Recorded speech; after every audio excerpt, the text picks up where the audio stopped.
Welcome to The Vault. Tune in every week to unlock the marketing secrets of some of the fastest growing businesses. You'll hear practical tips, strategies, and case studies that will help you build incredible marketing campaigns for your business. And now, here's your host, Stacey Keogh.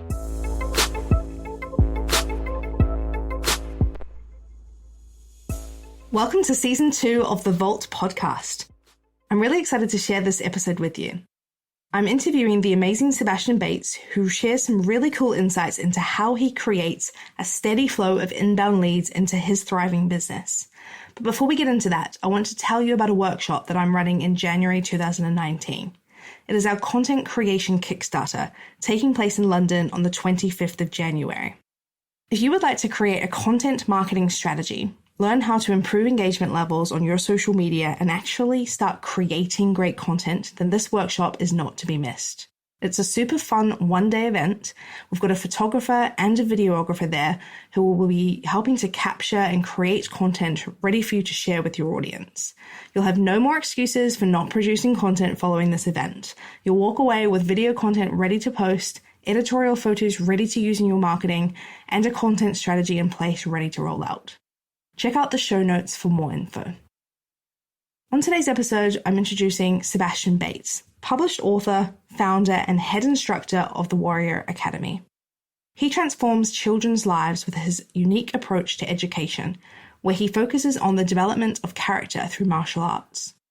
Working with over 100 schools in England, the Warrior Academy consists of 45 clubs, and over 1,000 students go through their programs each year.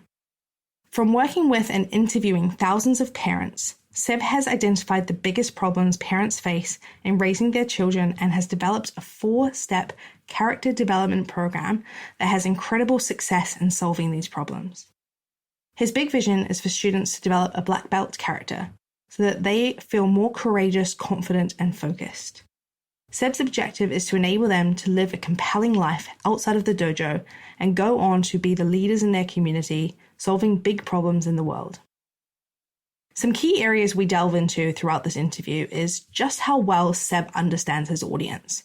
He goes above and beyond to dig deep and finds ways he can relate to both his students and their parents, which has led to him developing a killer marketing strategy. He also covers some awesome tips creating Facebook ads, things that have really worked well in his business, so I really can't wait for you to listen to this episode. Without further ado, let's open up the vault and learn from the incredible Sebastian Bates.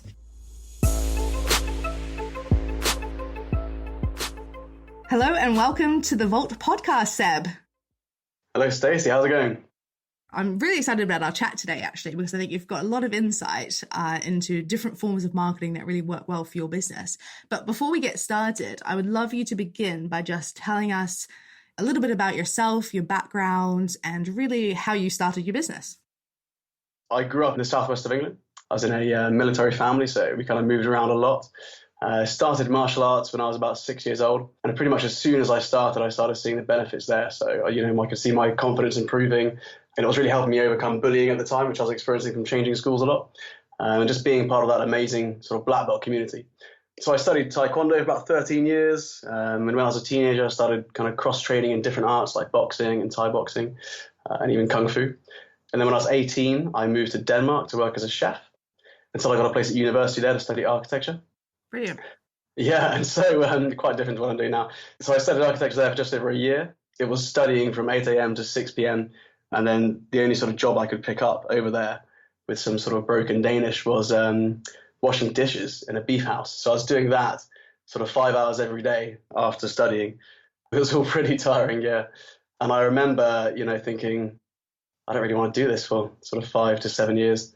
And I remember asking my professor at the time where I'd be in 20 years. And she just was really uninspiring. She just said, she said something which didn't really excite me. And all I wanted at that time was just adventure. Yeah, gosh, that must have been disappointing, yeah. Yeah, absolutely. So I think that night I just bought a one-way ticket to India and, started traveling around India within a month. Wow. So what, just left study, left university? Yeah, I'm pretty spontaneous. I think as soon as I realize I'm not into something, I've always kind of said to myself, if I'm not passionate about it, I'm trying to kind of change course very quickly. Yeah. Cool. So went to India. Went to India, yeah, traveled around India on a really budget trip, which was quite exciting. Lots of stories from there. Then went to Southeast Asia, did a lot of Southeast Asia, ended up in a Thai boxing camp in the north, where I did a lot of training over there. And that was sort of 6 to 8 hours training every day, which was amazing. And then went down to the south, did a lot of training in a Thai boxing camp down there as well. And that's when it kind of clicked to me that I wanted to do something quite active as a job or as a business or whatever. As I was sort of traveling, I kind of had this entrepreneurial spirit where I was, picking up work wherever I went and trying to pick up ways to make money to help me sort of fund my travels. Yeah. So yeah, I can certainly trace back what I do to then for sure. I learned a lot from traveling, really did. But yeah, no, I pretty much, while I was abroad, decided to be a personal trainer. So I came back home, did a 6-week full-time course over here, became a qualified personal trainer. And then my first kind of gig as a personal trainer was to run a Thai boxing class. So I was, paid per hour to run this Thai boxing class in Bath. And that was going great, really enjoyed that. And alongside that, I started to create our first children's martial arts club. And that was in January 2011. So that was pretty much the start of the Warrior Academy. And that was, in a small school. There was less than 100 students in the countryside here in Somerset. And then since then, it's been something we've been focusing on. We've seen how much of an impact it can make by teaching children martial arts, certainly from my background as well. So yeah, for sure. Focus on that, So for you, it sounds sort of like you've traveled around, you've done that as a job, you've enjoyed it, you've gotten into the PT, obviously enjoyed working with people. And then this starting the martial arts or the Warrior Academy, which is your business, off the back of that. Was that the plan, or did that sort of happen accidentally? How did that get going? I think, to be honest, it happened accidentally. I'm the sort of person who always has plans, but I'm really spontaneous. So in the moment, anything can change, which I quite like, Sometimes knowing exactly what you're going to do, it's a bit less exciting. But no, so I mean, as soon as I started seeing it working, then I started to tweak things to make it work, and to follow that. But it was never the plan to come back to England and start a martial arts business. It was just to, become a personal trainer and to grow with an active job, basically. When did you name it the Warrior Academy? So I started the adult club in Bath. That was called Warrior Thai Boxing.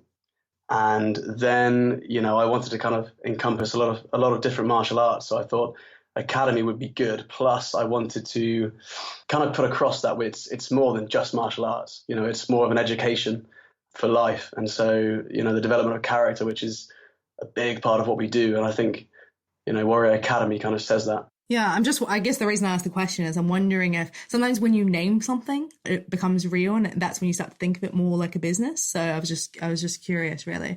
Okay, so you've started Warrior Academy, you started off delivering martial arts to young people, to children in your local area.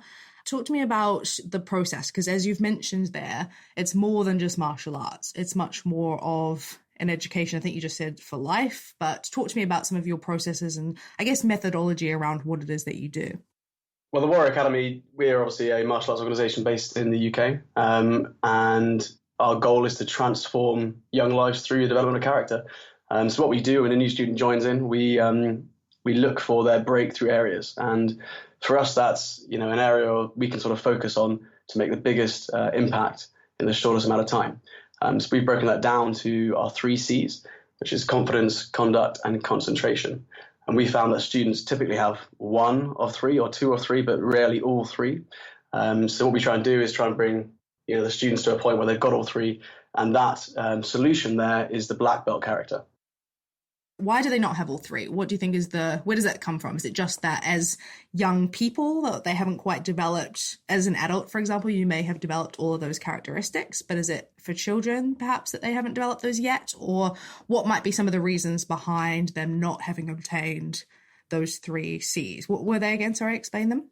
So that's confidence, conduct, and concentration. And I think it's really a mixture of things. There's nature and nurture. There's this concept that we're in schools which don't really necessarily nowadays have the time to give such a personal education, which is exactly the route we want to go down. So we've got quite a thorough enrollment process for new students where we really kind of try and get to know them and their parents, understand the situation. And in the first few weeks, that's when we really analyze students and figure out, where we can, make the biggest impact. it's different for each child, but it is sort of narrowed down to those three if we're going to be broad, with it. That's great.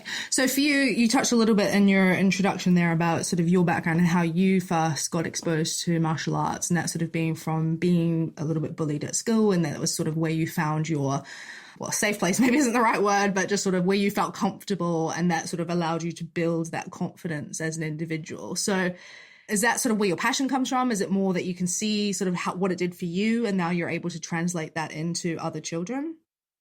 Yeah, I mean, I think when it comes to bullying, it's got this real power to kind of make or break a young person's character. I mean, part of our process to get to know our clients and our members is we interviewed about 1,500 parents. And what we discovered was that, we're more likely to be bullied, and our children are more likely to be bullied now than they are not to be bullied. And so there's this reality that, so many people are being bullied out there. And yet I know from my experience that it can be such a make or break part of our development as we grow up. If you look at someone who's being bullied, it can really kind of crush their self-esteem, and they can have a really sort of false image of themselves. And you look at other people they've used that bullying experience as a chance to sort of overcome bullying, and their character's completely transformed because of that. They are, the way they walk, the way they talk, their body language, they're just way more confident. And I think if you can go through something which most of us are likely at a young age to have gone through, but overcome it and have the support network there to help you overcome it, then, you're opening up the door to so much more opportunity in life, just because your character is being formed from that, as a positive experience, or at least overcoming it as a positive experience.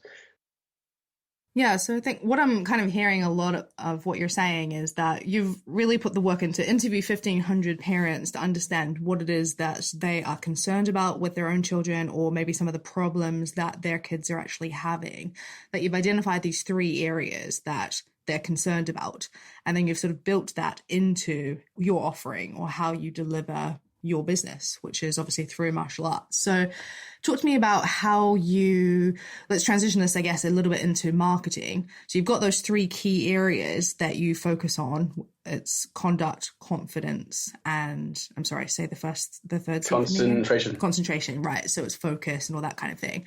Presumably, I'm thinking you're not going out and saying, do your kids suffer from these three problems? But it might just be honing in on, do they lack confidence, or do they need help with their behavior, or how are you sort of breaking down the way that you're positioning that and marketing it to your demographic, which is obviously the parents?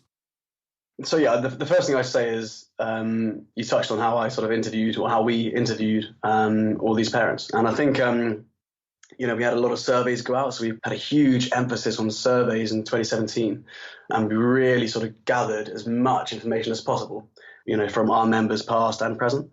And that gave us, an incredible insight into what our parents, our members' biggest problems were. And it was just blatantly obvious to us that it was these three. And so from the back of that, I started to create scorecards. So we have a list of 20 questions or whatever for each C.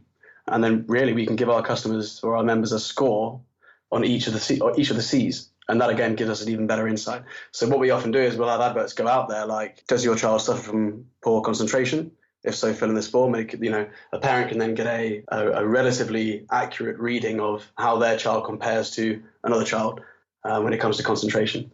What we tend to do is, give anyone does that a gift in the form of an ebook, where we try and provide them with valuable information. As in, we're not trying to sell anything, but we're just saying, here are some tips you can use at home in the form of an ebook or whatever at home to improve concentration. And I think that's quite useful, or I hope it's quite useful. We certainly had a good sort of intake from that. We do that with all the C's, so the same for conduct, the same for confidence and concentration. Yeah, so narrowing down into each of what those problems are. The reason that I wanted to highlight that was I think it's a really smart approach to marketing, because, for example, had you run an advert or run some kind of marketing material that says, do you have these three problems, confidence, conduct, and, just approaching all three problems at once, parents are going to say, oh, maybe that one, but no, not these. So not relevant for me. Whereas if you're putting out one issue at a time, they're either going to relate to it or they're not, right? So they're either going to say, yeah, my kid does need help with their confidence, or actually, yes, their behavior is a bit of an issue, or actually they do lack a little bit of focus and need help with that sort of area.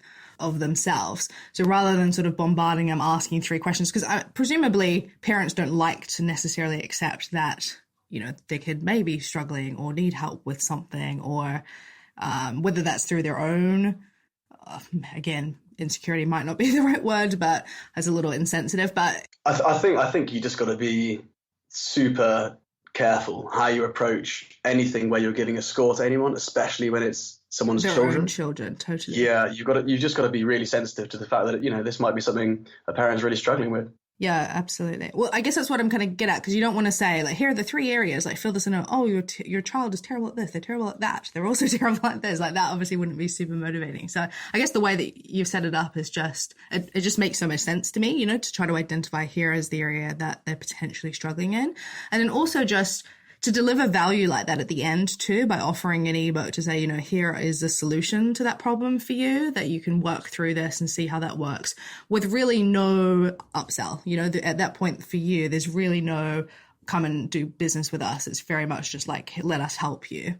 Oh, totally. Yeah. And I mean, you know, it's putting us as the kind of the authority in the field of helping a child overcome, you know, obstacles or develop one of those 3 C's, you know, and so that's kind of the positioning we wanted to have. Yeah, I love that.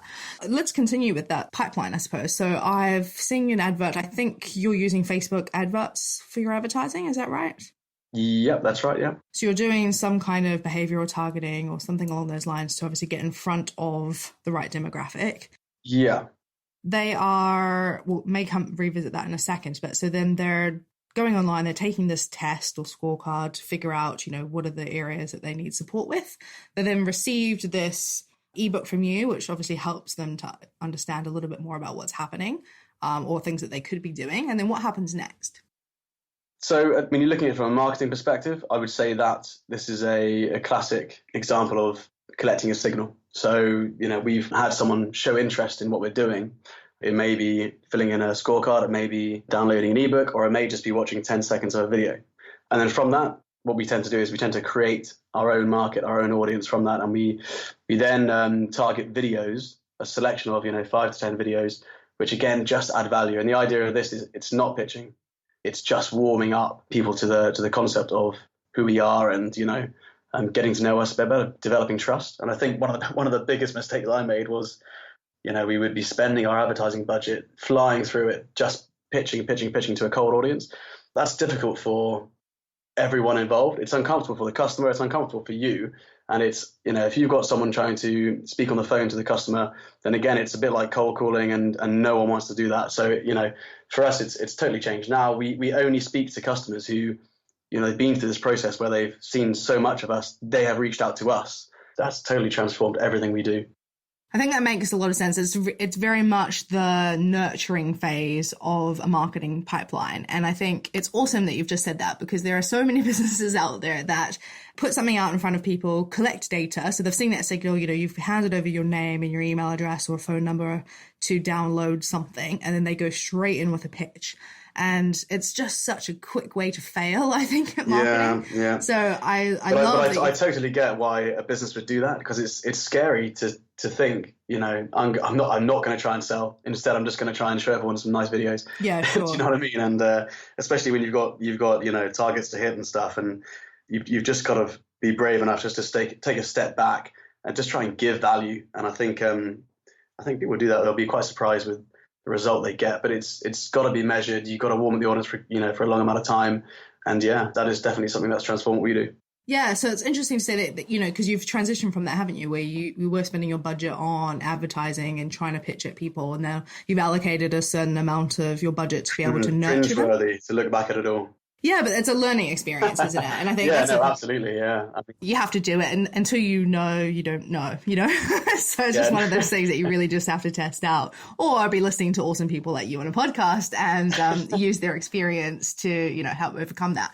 But I think really interesting point that you just made there, which is lots of businesses are nervous about that. They do think, oh, you know what? I've got a really limited marketing budget. If I'm going to be spending money on ads, whether it's Google ads, Facebook ads, LinkedIn ads, whatever it is that's suitable for that business, to think that you're going to, I guess some people might view it like waste it on just getting attention is a scary thing. I don't think it's that easy for businesses to be patient and wait for customers to kind of naturally work through that pipeline. So the other thing that you mentioned there was, so obviously you've captured their data through downloading, completing your scorecard. They've downloaded the ebook.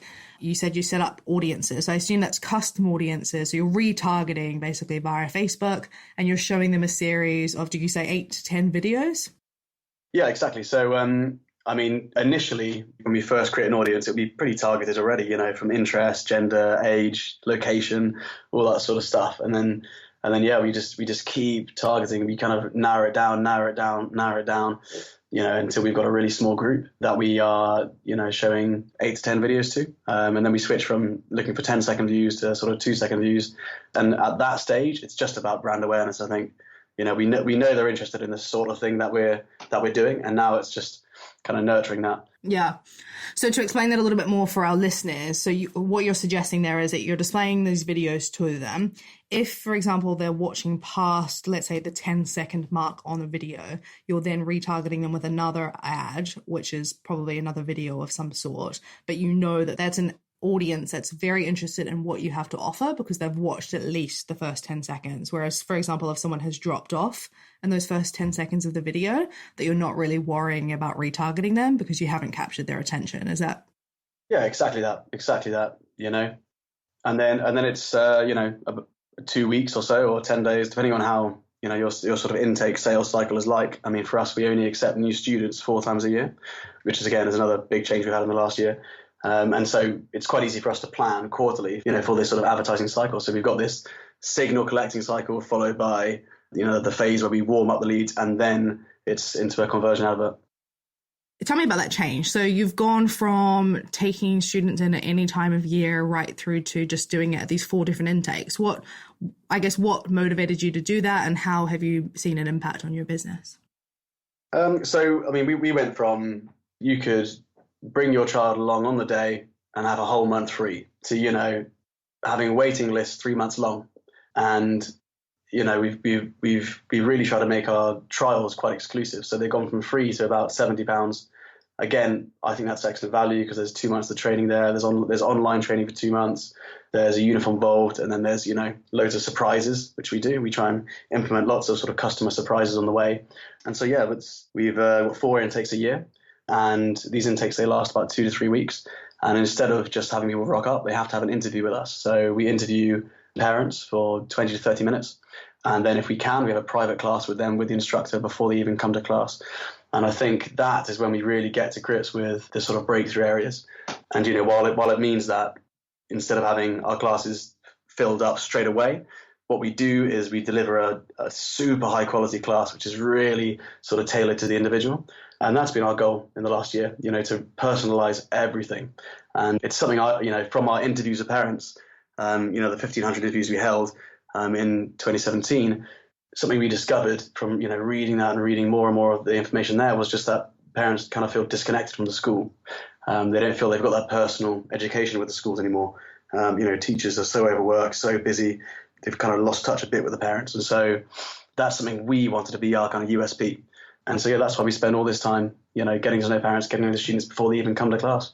Yeah, I think it's so great. It's just value, isn't it? Like, how could a parent not want to continue sending their kid to an extracurricular activity like that, where they get so much care and actually beyond that, it's not about taking care of their kids, but it's more about educating them and then also helping them to develop as people, really.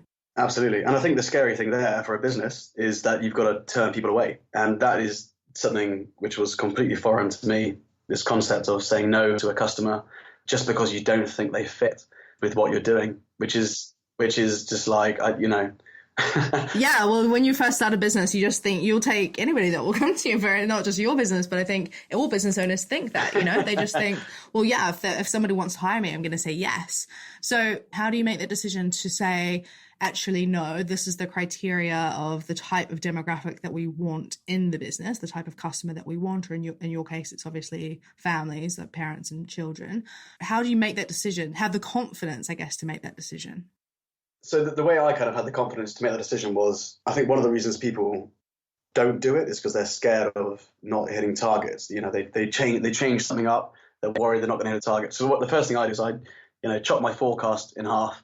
So my expectations are really narrowed down, really chopped away a bit. And then, you just kind of have to really believe that by, making yourself this exclusive organization, you're not going to have people just rocking up, but you're going to have people who are involved who really want to be there, really want to work with you. And actually, as a team of instructors, that's so much more fun to do. But certainly from a business perspective, that kind of psychology of, you're experimenting. So just like when you're experimenting with a brand new bit of advertising or whatever, and you're making some big changes, you've got to kind of lower your expectations so that you're not feeling so much stress that it's overwhelming. Okay, and what about any other leads into the business? So how else might people come across your business, or any other kind of marketing techniques that you're using? I mean, our biggest focus is on Facebook. That's where we pretty much spend our whole budget in terms of marketing and developing relationships. We also use Google AdWords, but again, in terms of Google AdWords, I'll only use those towards the conversion side of our cycle. So that's only 4 months a year where I'll be using those. So that's kind of how we do that. We try now and again to get published in magazines or features and stuff like that locally. But again, it hasn't had the same result as online. It really hasn't. So, I mean, that again is just an experimental part. I kind of keep about 10% of our marketing budget to experimenting. One thing I've witnessed, sorry to jump in there and just steal your limelight, but one thing I have seen you do is utilize ambassadors, or having people having some of your existing happy customers help to market for your business. So talk to me a little bit about that. Yeah, absolutely. So I kind of made the decision 8 months ago to partner with our customers. And, it's just come from a place of seeing so many people so interested and keen to work with us and to send their children to our clubs and really wanting to lean in and, offer to help out events, all this sort of stuff. So we decided to create an ambassadors group where we had about 14 parents from our clubs who, are part of this online Facebook group where we share all the social media kind of posts that we do, and also, come up with ideas of how to spread the word. So we've had some amazing parents, not talk to me, but talk to our admin team, to speak to the designer, to create flyers, to give out in schools. And we've had all sorts going on, from parents helping at demonstrations and even getting us into magazines. And it's been amazing. One of the biggest things I found, which isn't so much to do about lead generation, but it's improved the customer experience, and the experience our members have, is that having ambassadors with us has, tripled our team. I mean, one of the things we really struggled with was developing an awesome team that can do all the things we need them to do. I mean, we ask way more from our instructors than you would a normal martial arts class. We're not just teaching martial arts, we're educating a young person and giving them life skills and really working on their breakthrough areas to develop a black belt character. So we need awesome people to do that, and that's not easy to find. So when we run big events and stuff, I mean, we teach about 1,000 students a year. So when we run a competition, we've got about 200 people rocking up, and we can't run that as a team of 5. So our last competition, we had about 10 ambassadors volunteer to help. So they're there in their Warrior Academy t-shirts, and they're helping us judge, they're helping take time, running the shop, running the cafe, giving out t-shirts, all this sort of stuff, which has been absolutely amazing and just transformed our organization. We're partnering with our members so that we can improve the experience for all the other members. Yeah, I love that. Yeah. What's the motivator? Like, why do people like to become those ambassadors? What's the motivation for them? I think when parents see their child really enjoy doing something, they want to be a part of it more. And I think we've really focused on community. I mean, it's step 1 of our method is community. And so we put a big emphasis on developing that. So yeah, I think that comes across. And, I've really merged my sort of personal life with business life, and it's just one person. This is just me. This is just what I do.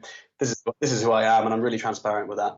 So I guess for the parents, for them, it's sort of that, it is that community aspect of it. It's potentially quite a social activity for them too, even though it is something they're doing with their children. They have that ability to be able to connect with other parents that are doing something similar, which, I don't know, making friends and things like that. Like as adults, it's quite difficult to make friends as adults, I think, actually. So I can imagine that that's a draw. When you've got kids, I think it's even harder, because then, you're just at home, a lot of the time looking after kids, and it's not easy to socialize as often as you maybe previously were. But I think we're quite a good fun team. Do you know what I mean? We have so much fun doing what we do. We love what we do. Our team of instructors, we kind of live and breathe martial arts, but we're kind of a young, vibrant team. So we had at these events, we're laughing the whole time, we're having good fun. I mean, we just ran our first annual retreat or camp for our ambassadors, and so it was our sort of instructors and ambassadors all coming together. And we were sort of sleeping rough in the woods with loads of team building events and all that sort of like cooking together, building shelters. It was amazing, and I think fun.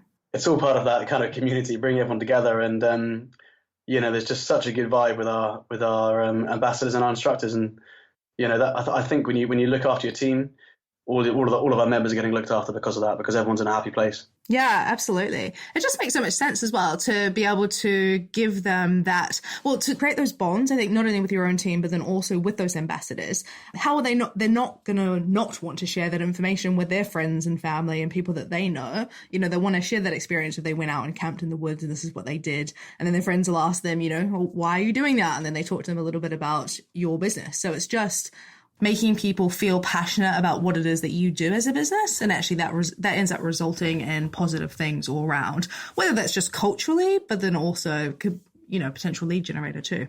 Absolutely. I think that kind of philosophy of you can spend, thousands of pounds every month on marketing to get new customers, or you can spend thousands of pounds a month just making your members, your customers as happy as possible.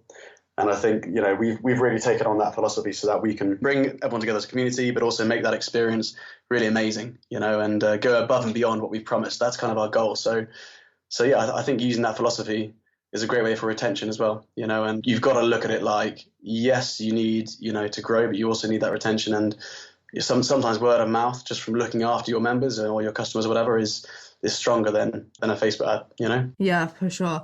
So also you mentioned there that you've started, or as you've sort of evolved this business, that you've started to really integrate it, or it becomes your entire life, So how have you found, I guess, integrating your personal brand in with a business brand? Is that something that you do?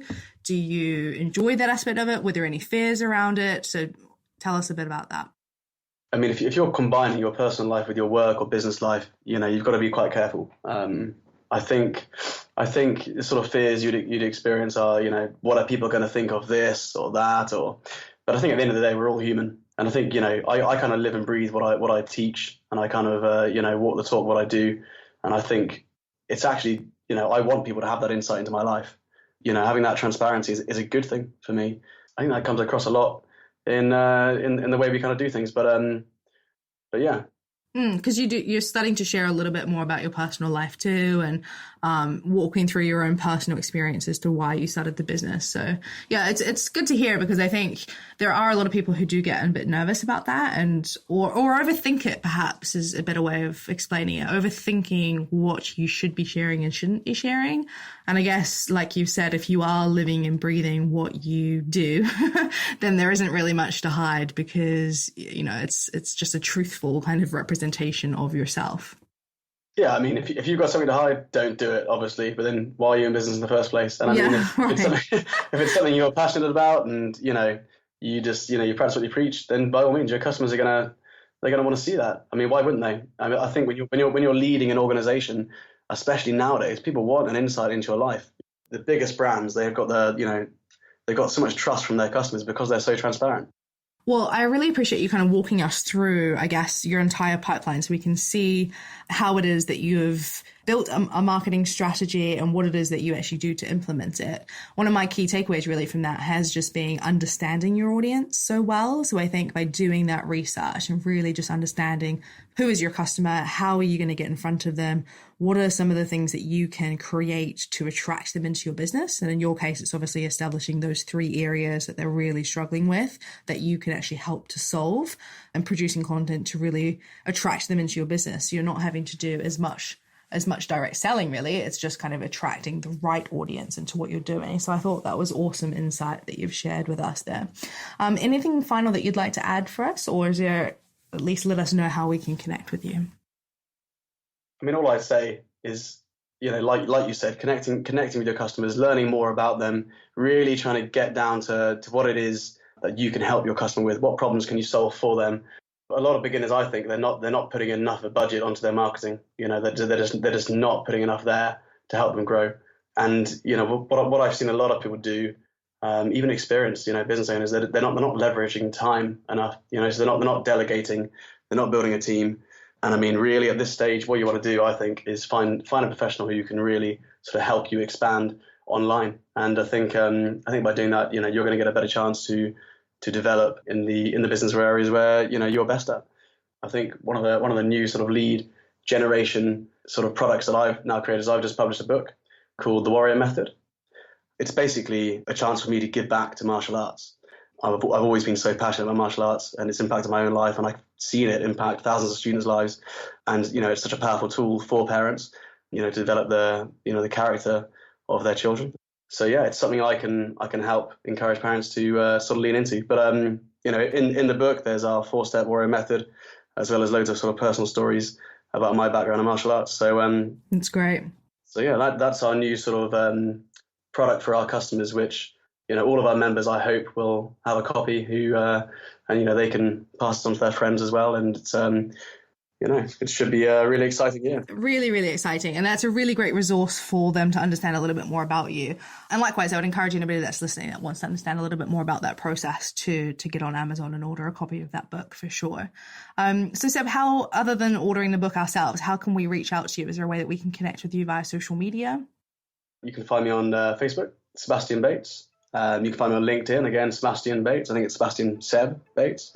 And yeah, my email address, I think you guys can add on the description here, no problem. Mm-hmm. Yeah, we'll add it to the show notes, all your contact information. Well, thank you, Seb. I really appreciate your time, and thank you for sharing your entire journey and everything that you're doing in your business, because it really is helpful for small business owners to get some insight into what other real small business owners are doing to generate leads. So thank you so much. I really value your time. No problem. Thanks for having me. Thanks everyone for tuning into this episode. Here are my top 3 attention grabbers.